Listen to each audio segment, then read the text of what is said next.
Barrett Street.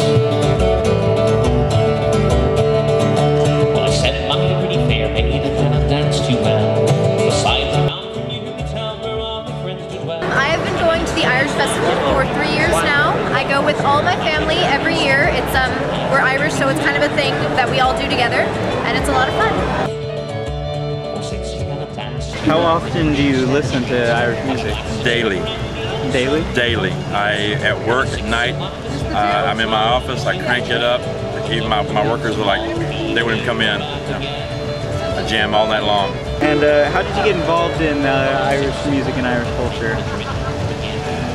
Chainmail. Yes, I started doing chainmail, and that just flowed right into the Irish. That type of culture goes very well with doing chainmail. So you were talking about how you were here 25 years ago? Yes. Can you tell us about that?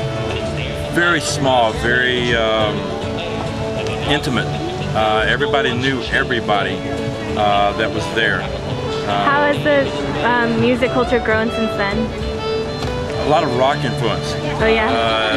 Back then there was all traditional Irish music. Now you have Irish music mixed in with the rock bands like Flogging Molly's and the Dropkick Murphys that really kick it up way above traditional Irish music.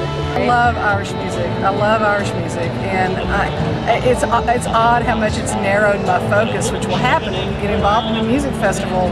You begin to really narrow in on your genre, and anymore, if it's not Irish or country, I have no idea what's going on in the world anymore. So I'm one of those people who really can go across the entire spectrum because we have very, very, very traditional Irish music.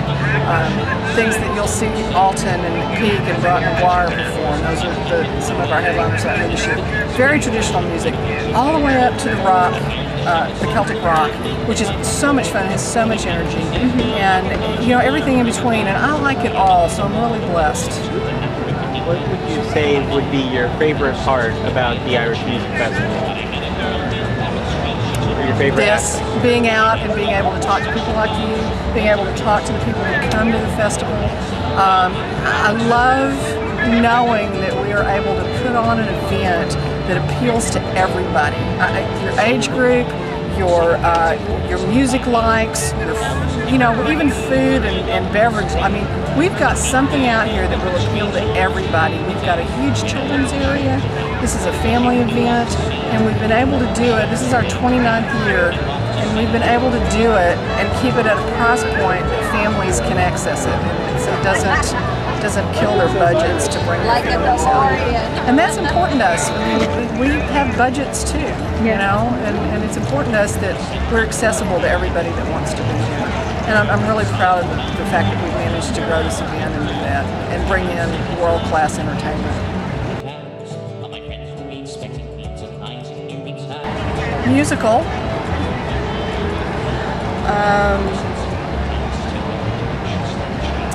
Magical. And noisy. Upbeat, constant, Y'all come on over and try and soulful. Exciting, fun, energizing. Well, seeing this as my first time here, I would say educational, cultural, and so far a blast. Better than Blumen.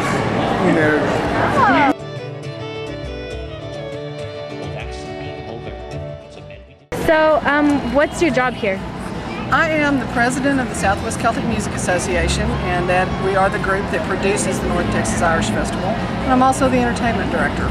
I'm in charge of contracting and booking all of the headliner bands, which are all the international bands and the upper level entertainment. And then we have part of a committee that hires all the rest of the entertainment out here, because we have some awesome local and regional area musicians, and they are the ones that actually help grow this festival, so they're an important part of this.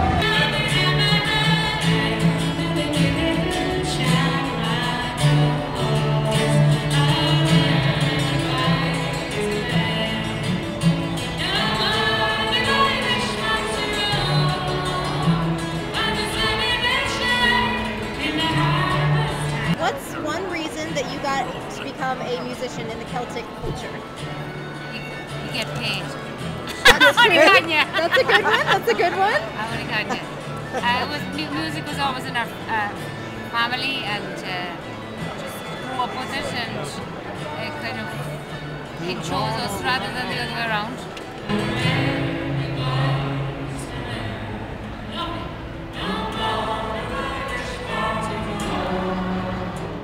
So one of the most interesting things here is there's so many different people. It's great that you get to see so many people all coming together to appreciate the same kind of music, and so many people enjoy it. It's also just really cool that so many, you can learn so many things about your heritage and about the Irish culture in this one festival. It's really great. Everyone claps. If someone really likes what's going on, what people are playing, they clap. I see kids dance constantly, try and do jigs. A lot of people try and do jigs. Dancing and clapping and even singing along are really common in this culture. So.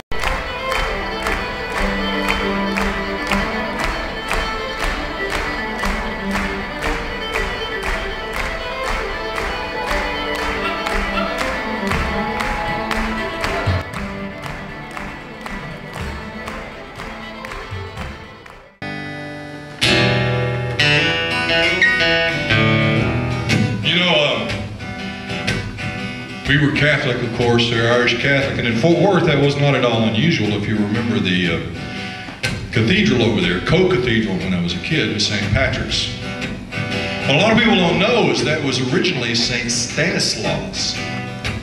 And there got to be so many Irish people in Fort Worth that they changed the name of the cathedral yeah, to St. Patrick's. And St. Patrick is an important character to us Irish. As my father told me while I was taking my catechism, he said, honor St. Patrick's son. He's the man who converted us from the heathen that we were into the heathen that we are.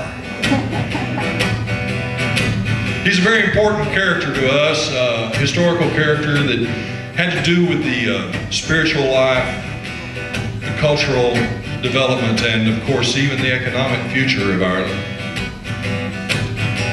So the first thing we had to do was make up a silly song about him, right?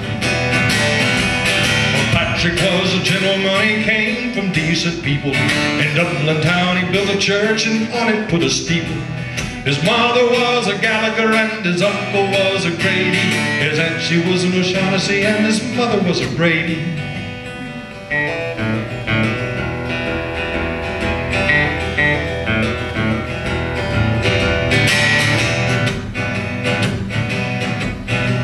There's not a mile in Erin's Isle where dirty vermin musters. Where'er he put his deer poor foot, he murdered them in clusters. The frogs went hop, the toads went plop, swept dash into the water. The snakes committed suicide to save themselves from slaughter. Say that real fast 10 times.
dressed in the dark,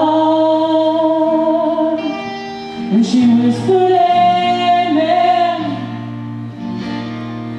She was pretty in pink, like a young girl again. 20 years married, never got quiet.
Instruments that are considered Celtic instruments, fiddle, whistle, flute, drum, which is called a ballron.